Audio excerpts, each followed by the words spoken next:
क्षमा वैसे यदि किसी को ठेस पहुंचे तो मैं क्षमा चाहता हूँ। मेरा तात्पर्य जमींदार नहीं, बड़े बड़े ऐसे राजा जिन्होंने हमेशा, आपको भी पता है बड़े भाई कि किस तरीके से लोगों ने समझौता किया। मैं तो हमेशा जैसे रंगा संगा का सवाल आया तो मैं बड़ी मजबूती से खड़ा रहा। हम लोग वीर के साथ है। इतिहास पर तुरंत फरियाने की बात, पूर्णिया आ जाने के बाद सब पूर्णिया और फरियाने लगता है कि बहुत बचकना होती है। एक बात मैं कहना चाहूंगा, राजपूत समाज के लोग हों, चाहे जाट हो, गुजर हो, यादव हो या हीर हो, मैं इस बीच में भी कहूँ कि शिवाजी प्रताप की माँ यादव है, ये इतिहास कहता है। उसमें एक ऐसी जाति है जो पिता है। तो जात का तो कुछ पता उस संदर्भ में था नहीं, कृष्ण के काल में भी जात नहीं थी।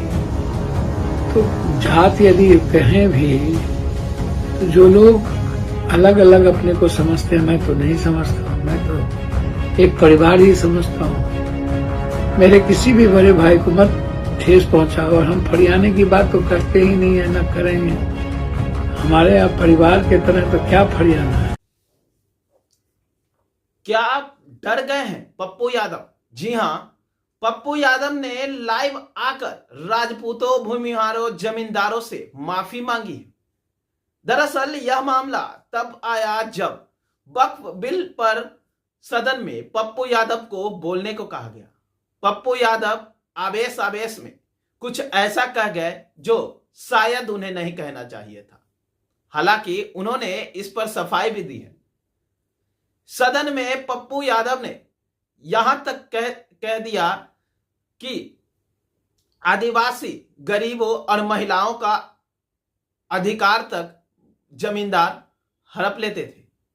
आखिर उन्होंने यहां तक कह दिया कि जमींदार दलाली करके अंग्रेजों से जमीन लेकर जमींदार बने। ऐसे में इस मामले पर पप्पू यादव सफाई देने के लिए लाइव आए, और लाइव आकर उन्होंने अपनी सफाई में बहुत कुछ कहा। पप्पू ने कहा कि उन्होंने किसी विशेष जाति को टारगेट नहीं किया है। उन्होंने तो सिर्फ यही कहा कि जो लोग आदिवासी, गरीबों और दलितों का हक मारते हैं, उन्हें ऐसा नहीं करना चाहिए।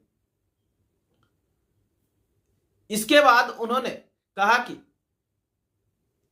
मैं तो सिर्फ पूर्णिया का सांसद हूं और पूर्णिया का विकास चाहता हूं, बिहार का विकास चाहता हूं, और जो लोग इसमें रोड़े बनने का प्रयास कर रहे हैं उनके खिलाफ मैं आवाज उठाता हूं।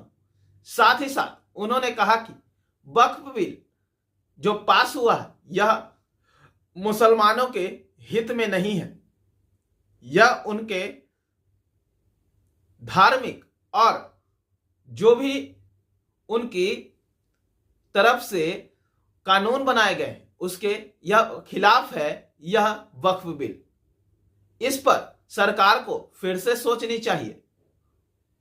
उन्होंने यादवों के लिए भी बहुत कुछ कहा, जिसमें उन्होंने कृष्ण, सुभद्रा और अर्जुन की भी कहानी सुनाई।